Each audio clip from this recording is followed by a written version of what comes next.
咁啊，繼續睇題目啊。咁啊，今次啊 given 咗一個 function 咁啊咁嘅樣嘅，咁啊睇到都幾核突啦。咁但係就唔即係唔好俾佢嚇到，冇特別其實。咁然後啊，佢話f0啊 f prime 0啊等等係等於呢抽嘢咁樣。咁然後叫我哋證明啦呢個，證明 g 呢個 function 嘅 derivative 係永遠都等於 f(x) 嘅咁樣。咁最簡單嘅諗法，你咪就係用 first principle 去做咯，即係最簡單嘅諗法。咁我又試下。咁呢嚿嘢點展開佢咧？咁啊用呢度題目 given 嘅資訊。咁跟住點做啊？講真又冇乜頭緒嘅。咁但係即係最簡單嘅諗法就係將啲有 common factor 嘅 group 埋一齊，呢個係最簡單嘅諗法。咁啊試下，其實唔知得唔得噶，不過試下咁做啊。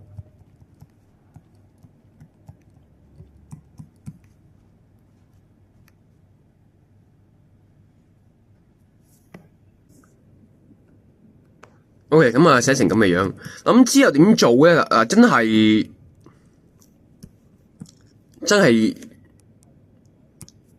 真係難諗嘅。咁我唯有就係嘗試用下題目俾我哋嘅資訊。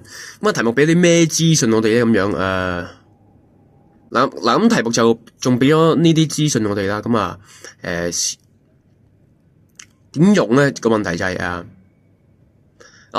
先我哋可以試下做下substitution， 即係其實我哋可以將呢個寫成咁嘅樣。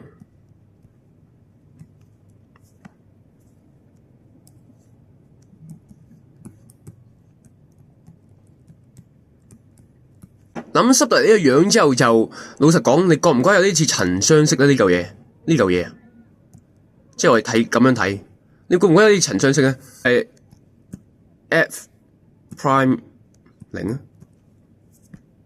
咁佢哋呢邊即係其實我哋都可以做同樣嘅操作嘅。其實你有冇諗過啊？點解咧？因為雖然咧呢度係 f(x) 乘以 g(x)，f(x) 乘以 g(h) 咁，但係咧你望翻題目，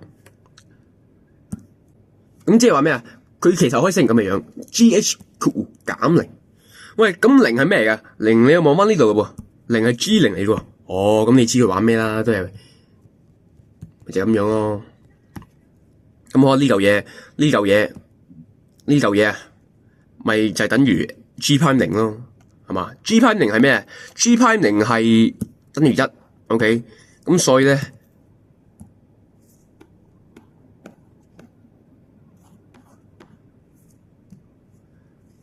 佢就等於因為 f prime 0等於0啦，咁所以呢個係0咗冇咗啦。